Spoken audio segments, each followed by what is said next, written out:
Football, Coach Tim Camp, Howard McDonald, Howie McDonald. We'll go with Howie today.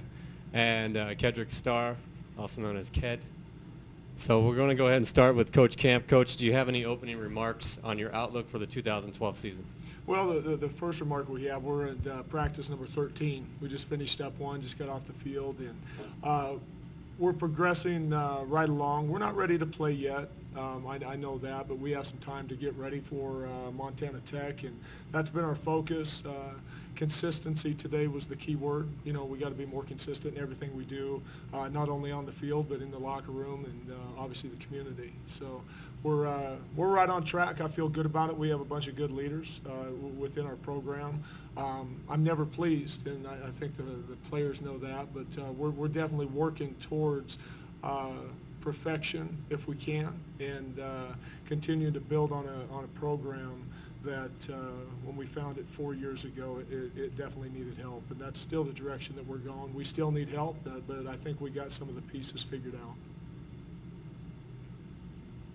Coach, you said you got done with practice number 13. How's the team looking? How's the depth chart shaping? Well, the depth chart, there's a lot of competition at just about every position. You know, there's certain things that we always want to make sure that we have a great feeling of who's going to be there, you know, on game day and going into it. But at the same time, you want to make sure that we're deep in several spots. So we want to make sure we give everybody a look, and you just can't, at practice number 13, you just got to make sure that, hey, that the fourth team running back feels wanted. You know, you got to make sure that the seventh team defensive end is still getting a look. And so I think that as a coach, you got to be careful about pinning down depth charts too fast. I'm never big on depth charts. What I'm big on is getting 102 guys going in the same direction, believing in the same thing. You know, and I think that's important as you build a football program or any kind of business or any kind of program. Everybody's got to be able to feel important and want it, and that's my job. Coach, we'll go ahead and get this question right out of the way because I've been getting it 9 or 10 times already today. You have to replace one of, if not the best backfields in school history, Chris Ware and Kevin Sampson. How tough is that to do, and what's the competition like for those positions right now? Well, I've answered this question several times myself over the course of the summer. You can't replace Kevin Sampson. You can't replace, Chris Ware.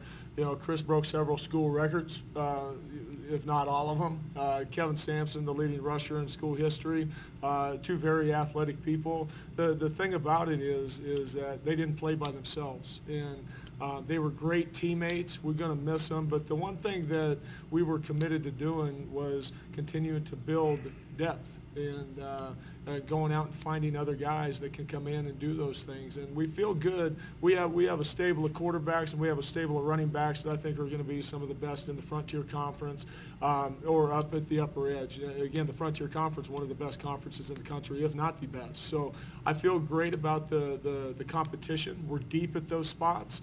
Now, obviously, I could sleep a lot better at night if I knew that I had a starting quarterback, and we haven't named one yet. I probably will not name one until a couple days before the game. But you know, we got a good group of kids who are working hard.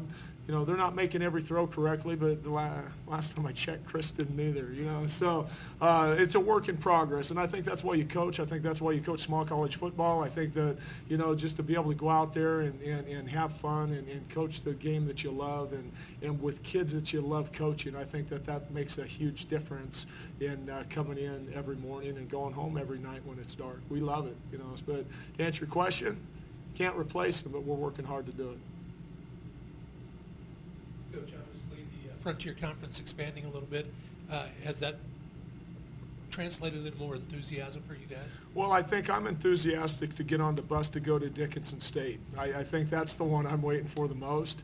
But I think that it just makes what I've been saying for the last 4 years reality. This is the toughest conference in the country, and I think it gives the Frontier Conference respect. You know, nationwide, and I really believe that if you have a school like Carroll, you know, who's always either playing for the national championship or wins it, you know, that gives you instant credibility. But then you add a school like Dickinson State, you add a school like Southern Oregon to the conference, and, you know, the travel, everything that goes into it just makes this conference so much better. And the thing that I really enjoy about it is the coaches in this conference. They do it, you know, they do it because this is their profession, and in my opinion, this is the strongest group of coaches I think the Frontier Conference has had since I've been here. So very excited about that. The conference is as a whole is very, very balanced, you know, and I think it shows, you know, just the strength of the conference. Everybody brings something a little bit different to the table, which is very exciting. Chad, this question's for you. Avery from Seattle. What makes you so elusive on kick returns, and how do you find the holes? And my buddies and I have a bet going. Help me out. How many will you return this year for touchdowns? You know, I guess, you know, I'm a little guy, you know, I'm not trying to get hit, you know, constantly. So, you know, I try and go out there and, you know, try and be elusive, try and, you know, make the first guy miss. That's always, you know, our goal. You know, Coach Green emphasizes that a lot, you know. You make the first guy miss, and, you know, you just got to make something happen. You also rely a lot on everybody else that's on the field. You know, it's not only me. They're out there blocking, you know, for me, trying to, you know, create, you know, something big for, you know, the special teams in general. So I can't really just put it on myself. I got to put, you know, my teammates, you know, there with me. Howie, this question's for you. Ramon from Las Vegas. With such a high-powered offense here at EOU, sometimes the defense gets overlooked of how good you guys really are. Will you be better in 2012 than last season? Well, right now we're just working. You know, that's all we can do as a defense. The Lensfeld defense, we pride ourselves in working. And last year we had a pretty good season. We were second in the conference, but still that's not good enough because we finished 17th nationally last year, one spot out of the playoffs. And this year we're focused on being in the top 16 and bringing this school the first time ever national tournament for football. And so to answer your question, our defense is going to be as good as how hard we work. So. Coach Pauline from Butte, Montana. You guys open with Montana Tech. Just how tough is it to play at the Alumni? Oh, I think it's a great atmosphere. We had such a great time going up to Butte last year. We actually got in a little bit early. The kids had a chance to go over to the mall right there by the Best Western, great facility they have there.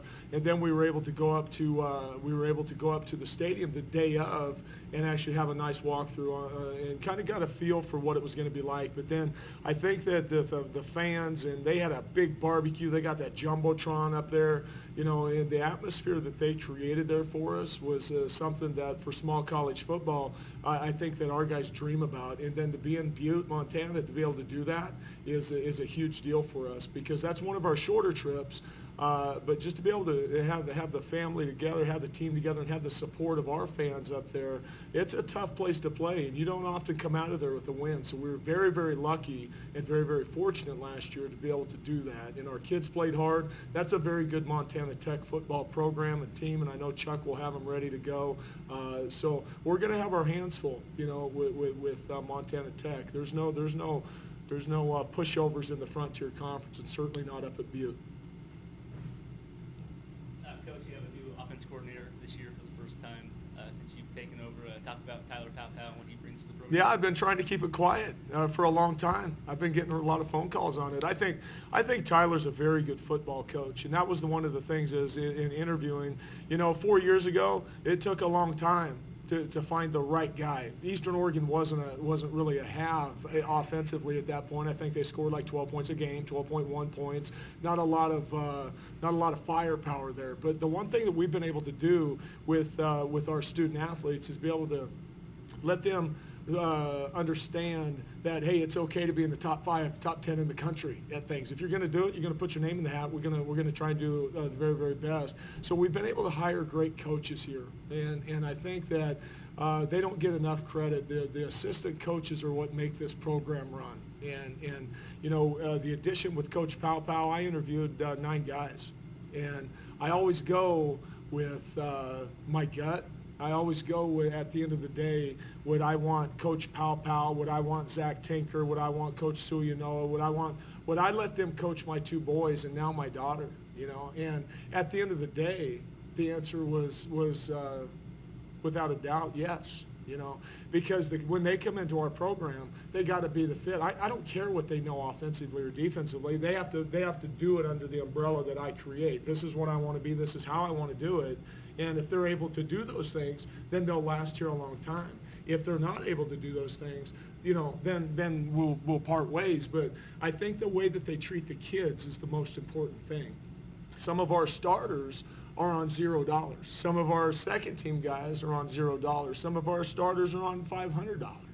So when they go out on the football field, and understand me when I say this, it's a release for them. You know, they're in the classroom, they're students first. They come out there, so we want to make an experience here for them that when, you know, they're 45 years old and sitting on a porch and they've decided to move to Butte, Montana, you know, that they can look back and say, hey, I had a great experience of being a Mountie, you know, and I was coached not by great board guys or great guys who knew everything about football. I was coached by people who cared about me. So Coach Powell, very, very good, energetic young coach, very, very refreshing for me to go in there and be able to communicate with him. Hey, we want to do it this way. Hey, Coach, I've done it this way because I don't know everything. I'll be the first to tell you. But two people going in the same direction can create a pretty dynamic offense. And we were able to do that with Zachary Tinker. We're going to be able to do it with Tyler Powell. And the assistant coaches, like I said, they don't get enough credit for what they do at all. They're the ones who steer this ship. Just for Howie, you guys, obviously Southern Oregon, a big rival. Now that they're in the league, does that change anything for you guys? I wouldn't say so. You know, everybody's a fierce competitor, and you know, I don't take Southern Oregon lightly. You know, as you shouldn't. They're a good squad, and you know, we got to show up.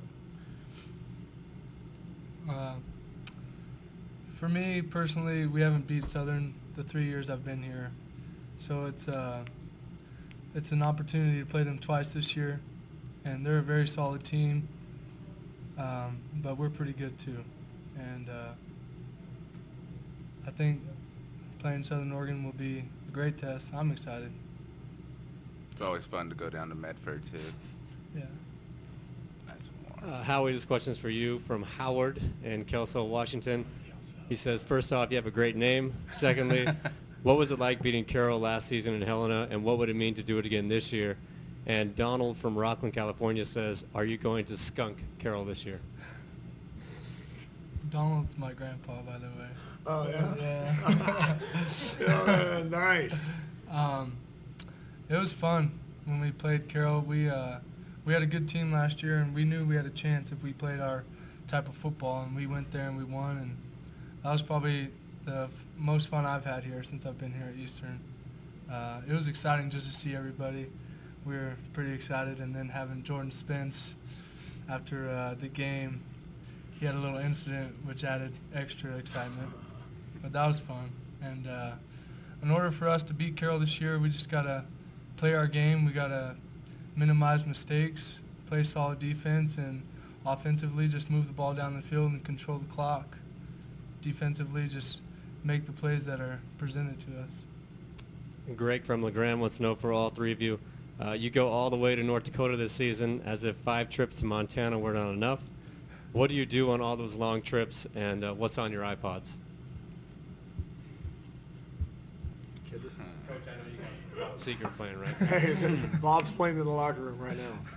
I don't think my music's quite appropriate for this occasion. But it's going to be awesome to go down there. You know, it's something new. We've been going to Montana. You know, this is going to be my 3rd year. And so it would be nice, you know, to have a little change and all that stuff, get a little change of scenery and, you know, all that. So it would be good. Yeah, I'm pretty excited for the drive to Dickinson. I'll probably be playing Pokemon on my phone. Yes. And the music I listen to, just soothing, maybe R&B and Christian music. That's what I like to listen to. Coach, I know there's always so much talk about, you know, you make all those trips to Montana. You guys went 5-0 on the road last year.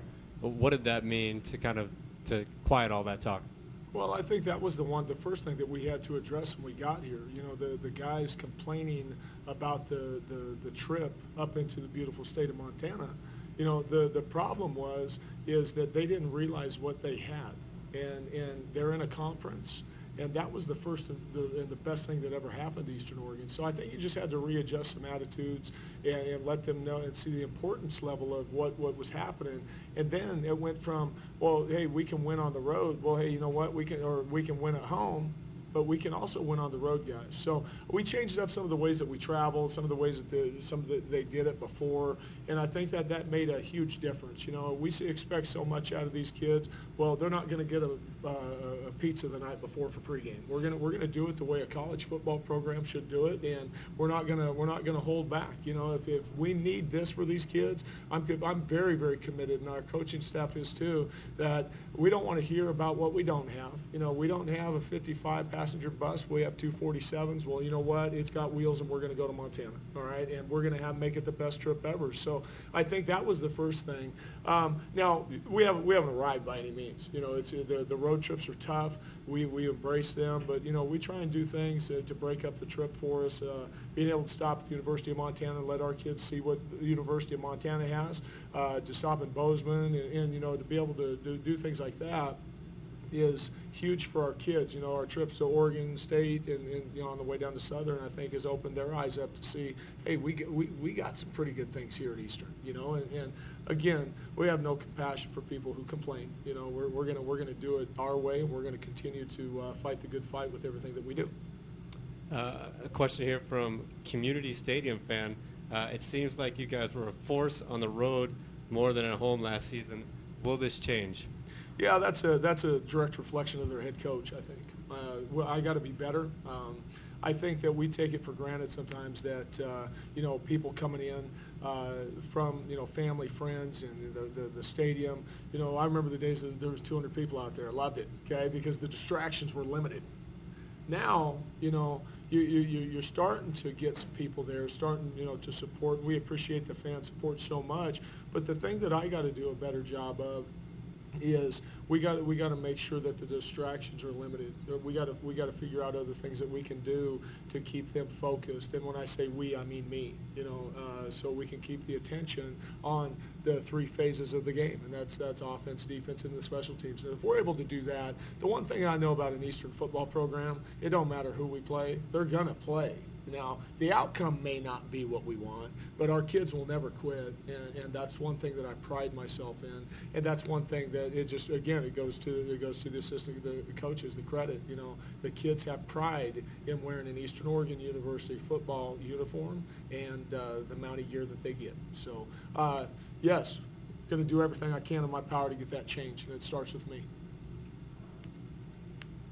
Players, you guys are ranked number 16 in the preseason poll. Is that something you look at, or how does that kind of affect your preparation?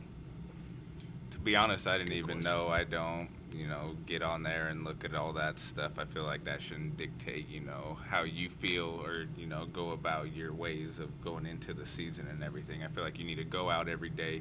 You need to work your tail off and all that stuff, and the outcome will show on the field. And if you're ready or not, you know, a prediction is anything. And, you know, how we play, you know, we'll tell everybody, you know, where we're at. And yeah, I'm on the same page. Didn't really know we were ranked 16th. I've heard like 9th on the computer and all different types of numbers. But no, a lot of guys on our team, we don't pay attention to that. We just put our heads down and go to work, and that's the only thing we can do. And rankings don't mean anything if we have a loss in that first game against Montana Tech. So we're just looking forward to our first game, and we're focused on Montana Tech, and they're going to be a good team, and we're gonna bring it to them.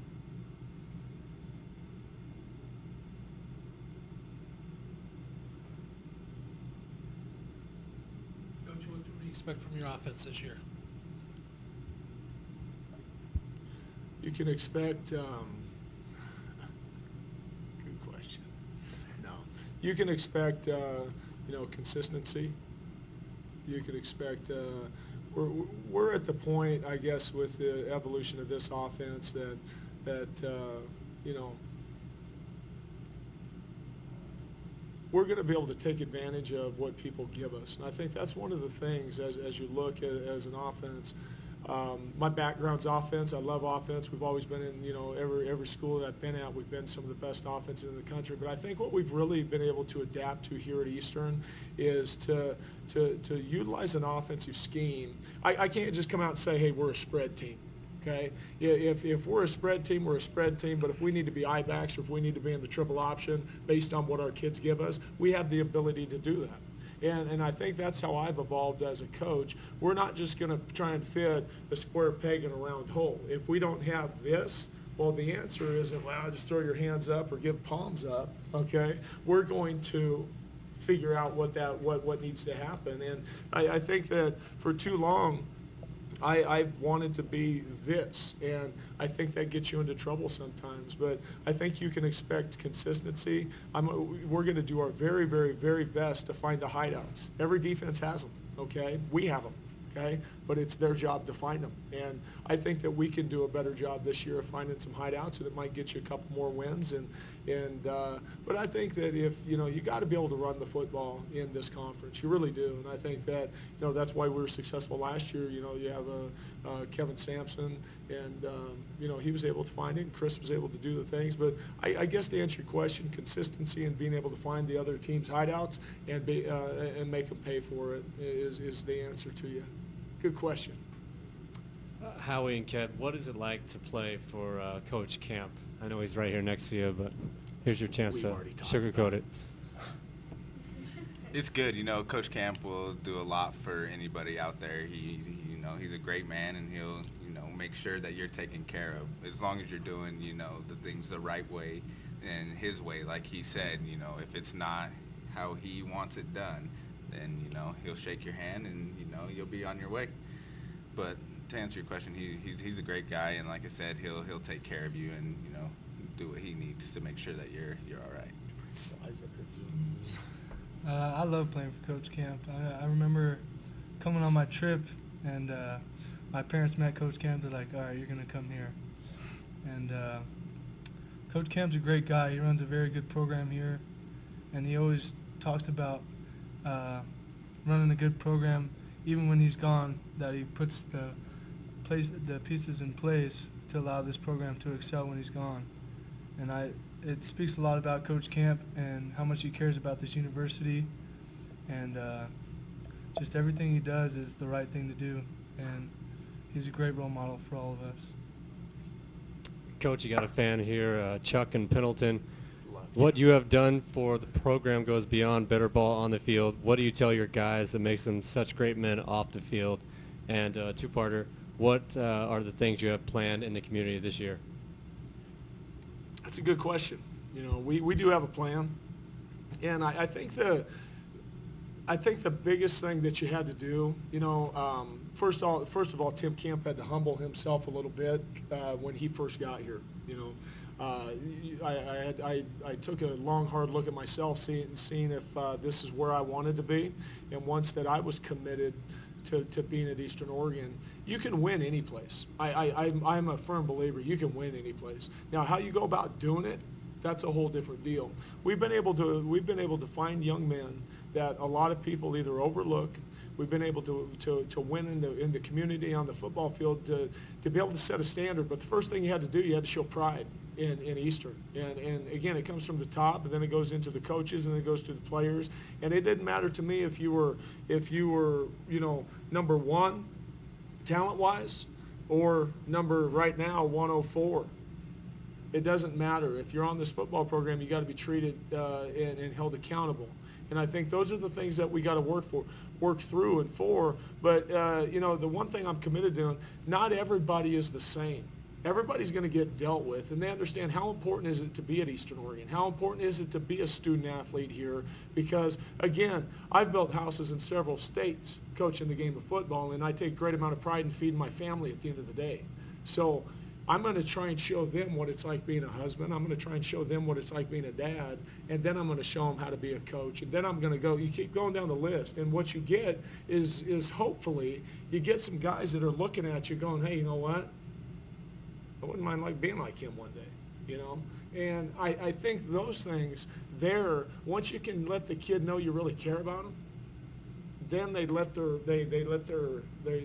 take the wall down. And now they don't agree with me every day. I promise you that. Okay, there's several times during the course of the day that, you know, we got to adjust them, you know, as far as a diagnostic check to make sure that they're firing on all cylinders. And if they aren't, here's the steps that we need to take to do it. And I think just being able to hold them accountable, and again, they're 18 to 22-year-old young men, they're going to have lapses, and I think the biggest thing that we have to do is make sure that we have a plan. You know, I told a young man last night, I said, doing this for, you know, 16, 17 years in college football, I don't think there's anything you can tell me, young man, that I haven't heard. Okay, and you know, well, what he told me, I've heard before, actually. So we actually, I mean, it was an easy conversation. Well, this is what we need to do. This is how we need to do it from our end. This is what you need to do. Okay, so I think this the ability to have some experience in dealing with certain things has helped me out tremendously. But it all comes down to letting them know you care about them. I don't care if we win a game. I really don't. Okay.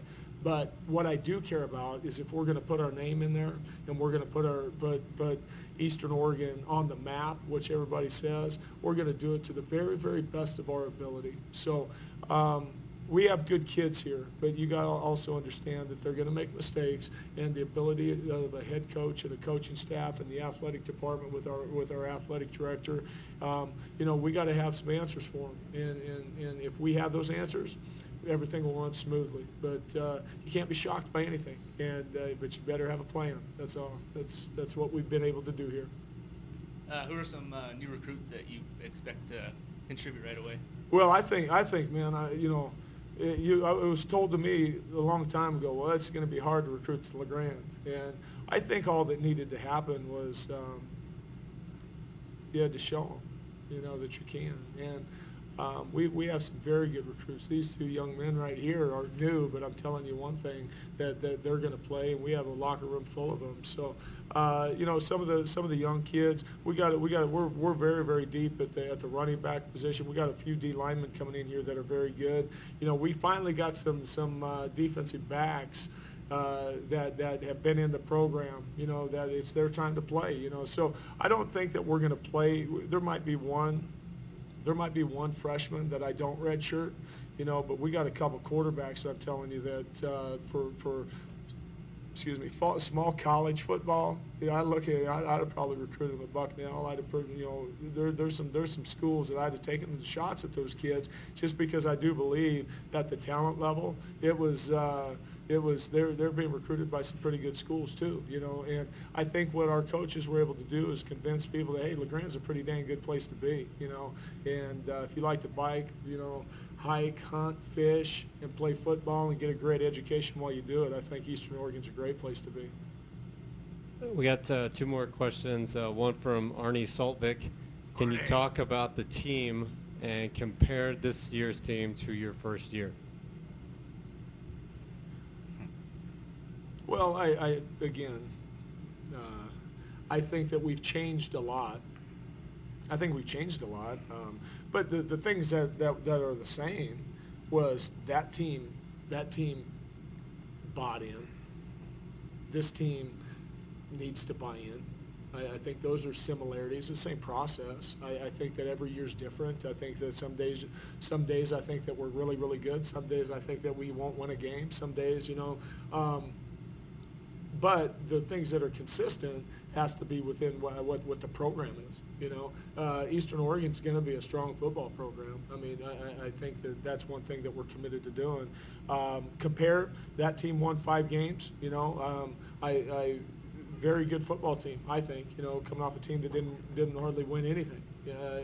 If you coach it the right way and you have a great belief level, Arnie, I think that you can do some amazing things if everybody's going in the same direction. So I was very, very proud to coach that team, because they had been told that they couldn't win, and we did. And I think that the same thing goes with this team. That's why you play them. That's why Montana Tech is such a great opportunity for us to go out there and show people that, hey, you know what, the Frontier Conference and credit Montana Tech is they're going to give us everything that we had. We want to go out there and be very, very competitive and make the community proud of us too, and the Eastern Oregon University proud by the way that we play. Final question for all three of you. Talk a little bit about game day here at Eastern Oregon. You guys got the victory walk before the games. You entered through the big flags. Talk about, I mean, it's college football, small college football at its best. Everybody has their own routines that they do and all that stuff, and like you said, you know, you go through the big flags and everything, and it's great to, you know, see all the fans out there and, you know, see the people coming out and supporting.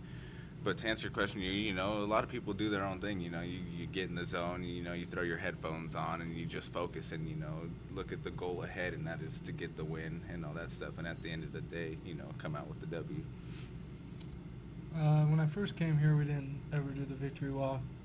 And it's exciting to walk through the tailgating party and everyone's cheering you on. And it's just fun. It's a fun atmosphere. And it's nice because you go to a small college football atmosphere and you don't expect that, and you come here and you have nice lockers and you get to do that victory walk like you said, and it's just an exciting time. There's a lot of people out there supporting us, and we're more than happy to play for them. Very good. I think it's one of the best you know, things that Eastern's done. Had a lot of support. You have a lot of support from, you know, the people up at Enloe. You got a lot of support from the athletic department down here, the athletic directors that practice just about every other day. When you have the support from people, and they have a plan for things as well. So to line up and walk with your president leading you through the crowd. That started out with about 25, and now it's built to quite a bit, you know, and so I guess it's an honor to, and then it makes our kids, and the way I look at it, we used to do the Beaver Walk, and that was something that I look back on, and it's something I'll never forget, and so when I'm walking out there with our team, it's a great honor, you know, a great privilege to be the head coach and to be able to be a part of that for a small college. Because again, if you know, if you build it, they'll come, and we're certainly working towards trying to build something that everybody can be proud of. The Mountie Walk's just one tradition, and it won't graduate. Well, guys, we appreciate you taking the time today, and wish you the best of luck this season. Thank you. Thank you. So that was EOU football. We're going to go ahead and take about a 5-minute break. We'll let EOU cross country come in, and that'll be our final session of the day. We have Coach Ben Welch, Christy Rowe, and Ryan Booth coming in next.